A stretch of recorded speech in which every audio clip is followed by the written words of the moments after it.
In this video, we're going to talk about section 5.1, which is called polynomials. And so this is a continuation of section R.4, in which we also discussed polynomials. As a refresher, here's a formal definition of a polynomial. Okay. You can think of a polynomial as a sum or difference of monomials. Okay. And as a refresher, a monomial is a term of the form ax raised to the n, okay, where a is the coefficient, okay, coefficient of the term, so a is a constant, okay, it's a number, x is a variable, and then n is a non-negative integer, meaning it's 0 or greater, and it's an integer, so 0, 1, 2, 3, 4, 5, okay, so on and so forth. And being those three things together makes you a monomial. And a polynomial is a sum or difference of monomials. Okay? And so there are certain attributes or things that we talk about when discussing polynomials. So each of the numbers out in front of the variables are called coefficients. Okay? And then the term, the monomial that has the largest degree, which in our first case would be this one, okay, and degree is the power of the largest power of the variable. So in the first example, x to the third is the sort of largest degree, and so it is the leading term, and then the number in front of it is called the leading coefficient. Okay, all of these are terms that surround polynomials. We won't need to use most of them, but it is important to keep them in mind. It's also important to keep in mind that usually we'll see polynomials in terms of x, but they could be in terms of any letters y or z, okay, or the other possible or the other probable ones that you'd see. So let's move on. It's important to be able to determine whether or not a function is a polynomial. Okay, so this is often important because polynomials have nice properties that we'd like to work with, and so it gives us some extra tools in our toolbox if we know that the function that we're dealing with is a polynomial. Okay? And so to determine if a function is a polynomial, it just needs to fit the form of this definition here. Okay, so it needs to look like this. It needs to be a sum or difference or any combination of the two of different monomials. And so if we don't have that, then of course it's not a polynomial. Okay, so specifically what I'm going to do here is I'm going to determine whether or not the following functions are polynomials. If they are, I want you to state the degree of the polynomial, and if not, I want you to state why it's not a polynomial.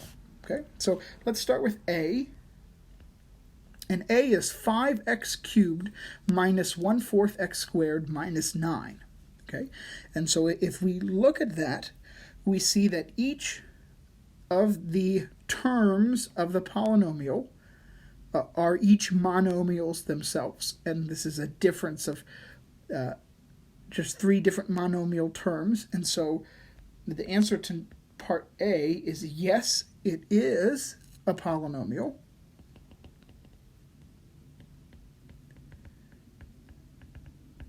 Okay. And the degree of the polynomial is the degree of the largest monomial term, and that is 5x cubed, so the degree is 3, not 5. Okay, so that's part A. Part B, we see something similar, but the function is not in sort of standard form where the largest degree is on the left, but still, if we, nevertheless, if we look at the three terms that are involved, they are each monomials. Okay, so definitely x is a monomial, then 2, that is the same as we had as 9 before, but constants are monomials, okay, and then minus 3x to the fourth, so yes, they're all monomials, you add and subtract them together. Okay, yes it is.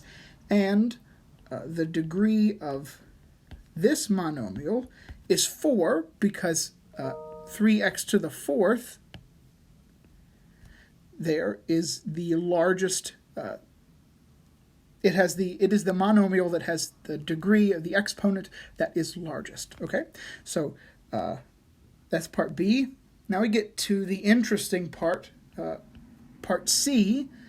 That's the square root of x, which we can rewrite as x raised to the 1/2 power. Okay, x raised to the 1/2 power. And so you may think, well, that does look like a monomial, and it's similar to one. It has x raised to some power, but for polynomials, we're actually pretty specific about what that power could be. If you'll go back to the last slide, okay, or what you remember or what I wrote down, we need that polynomial to have an integer, or we need that monomial term, or the polynomial in general, to have all integer exponents. And x to the 1/2 is not an integer. So the answer to number C, or part C, is no, and the reason is that 1/2 is not an integer exponent. Okay, so that's part C. Now on to D. We have x squared minus 2 over x cubed minus 1. Okay, and so here we have a difference of polynomials. So certainly x squared minus 2 is a polynomial, and x cubed minus 1 is a polynomial.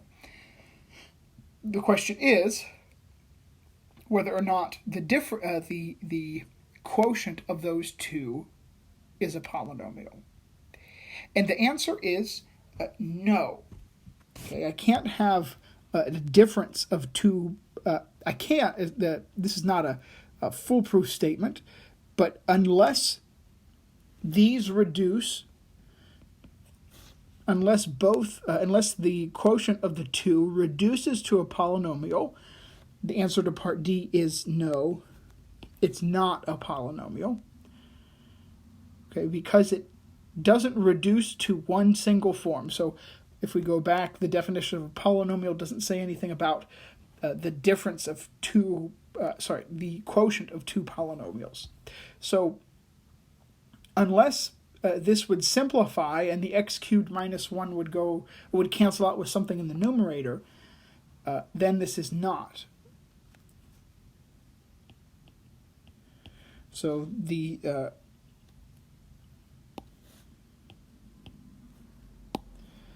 I would say the quotient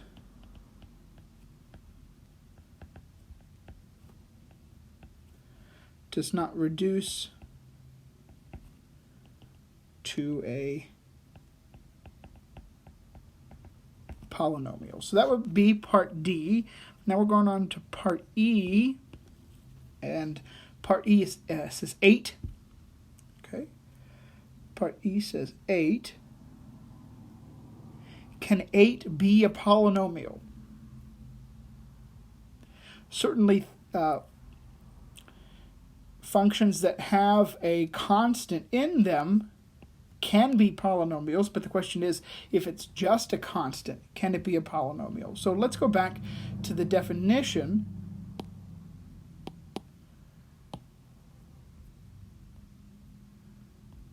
I'm sorry, my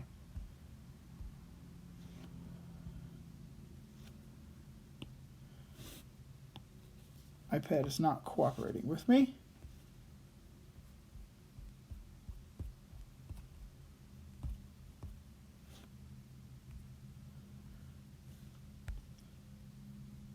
I'm going to log back in here. Okay, I'm sorry.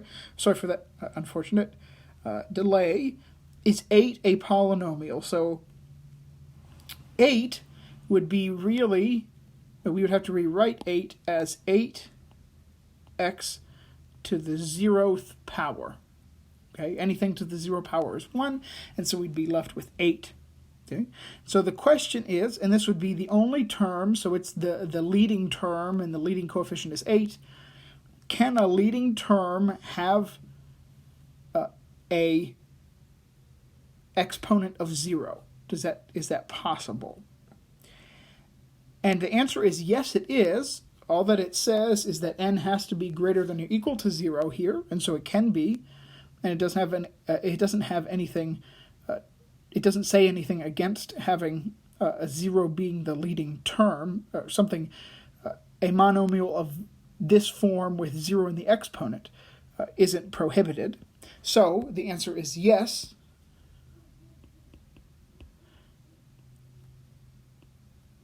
And the degree is 0. Okay? And then we have part F, the last part. And so the interesting part about part F is it's not fully simplified. Okay, we have negative 2x cubed times x minus 1 quantity squared. And so if we do a little algebra here, that might help us.